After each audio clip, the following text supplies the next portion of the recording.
नमस्कार, सूर्य प्रभा न्यूज में आपका स्वागत है। मैं सुधीर कुमार आज आपको ले चलता हूं भारत मंडपम, जहां प्रधानमंत्री मोदी शिक्षा समागम का उद्घाटन करने आए हैं।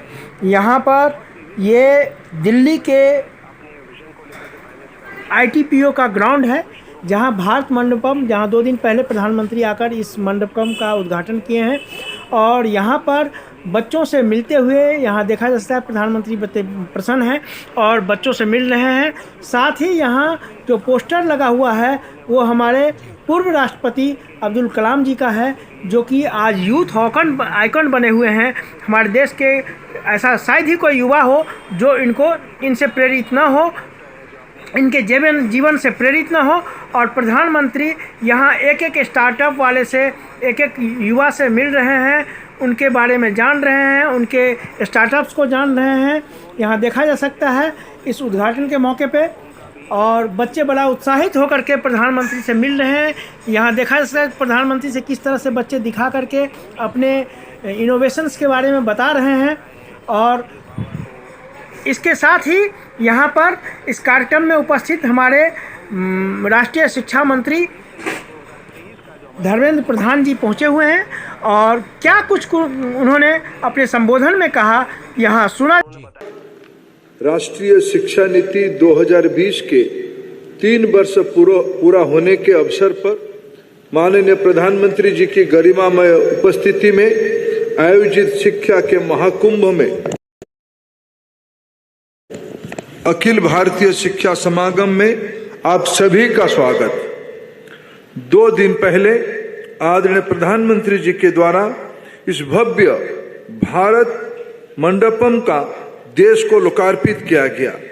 आज यहाँ अखिल भारतीय शिक्षा समागम का आयोजन होना नए भारत, नेतृत्वकर्ता भारत के लिए गौरव की अनुभूति का पल है।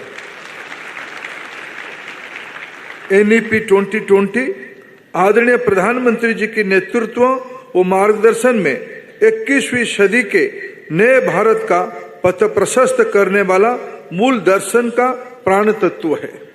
अखिल भारतीय शिक्षा समागम की शुरुआत पिछले वर्ष वाराणसी में उच्च शिक्षा पर केंद्रित हुई थी। आज जब हम सब दूसरे शिक्षा समागम का साक्षी बन रहे हैं, तो उसमें स्कूल शिक्षा, उच्च शिक्षा और कौशल युक्त शिक्षा तीनों समाहित है। यह हम सभी के लिए सुखद अनुभूति है कि हम वाराणसी में भी आदरणीय प्रधानमंत्री जी का प्रेरणादायी मार्गदर्शन मिला था, और आज भी हमें उनका सानिध्य और प्रेरक मार्गदर्शन का अवसर मिल रहा है। 2014 से ही देश की शिक्षा नीति को लेकर माननीय प्रधानमंत्री जी का दृष्टिकोण, दूरदर्शिता, मार्गदर्शन प्रेरणा देने वाला रहा है। इस अवसर पर मैं उल्लेख करना चाहता हूं कि आजादी आंदोलन के दौर और उसके बाद महात्मा गांधी जी, रविंद्रनाथ टैगोर जी, स्वामी विवेकानंद जी, महर्षि अरविंद जी से लेकर मदन मोहन मालवीय तथा सर्वपल्ली राधाकृष्ण जैसे विभूतियों ने जिस समग्र और बहुआयामी शिक्षा की जो परिकल्पना रखी, आज प्रधानमंत्री जी के नेतृत्व में राष्ट्रीय शिक्षा नीति में उस चिंतन धारा को मूर्ति रूप दे रही है। आजादी के कालखंड में संविधान निर्माण में हुई विस्तृत बहस और चर्चा के बाद यह पहला अवसर है जब इतने व्यापक लोक परामर्श और जन भागीदारी के साथ कोई जन मसौदा तैयार हुआ है।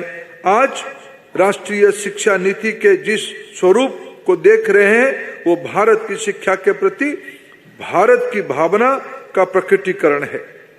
राष्ट्रीय शिक्षा नीति उपनिवेशवाद की मानसिकता से मुक्ति का मार्ग खोलने वाला है। राष्ट्रीय शिक्षा नीति भारतीय भाषाओं, भारतीयता के मूल्यों के प्रतिष्ठा प्रदान करने वाला है। राष्ट्रीय शिक्षा नीति भारत की ज्ञान धारा को भविष्य की समृद्ध करने वाला एक महत्वपूर्ण दूरदर्शी दस्तावेज है। भारतीयता के तत्वों के समाहित करते हुए राष्ट्रीय शिक्षा नीति समावेशी है, सर्वसुलभ है, सर्वस्पर्शी है, न्यायमूलक है। इसे 2 दिवसीय मंथन में से जो अमृत निकलेगा वो अमृत काल में अमृत पीढ़ी को ही मिलेगा। तो अभी आप सुन रहे थे केंद्रीय शिक्षा मंत्री धर्मेंद्र प्रधान जी को, उन्होंने क्या कुछ कहा इस मौके पर और किस तरह से संबोधन किया। प्रधानमंत्री भी बड़े ध्यान से उनको सुन रहे थे। और अब सुधीर को दीजिए इजाज़त। ऐसे ही वीडियो के लिए आप हमारे साथ बने रहें, लाइक, सब्सक्राइब, शेयर और कमेंट करते रहें। आपका दिन शुभ हो। नमस्कार।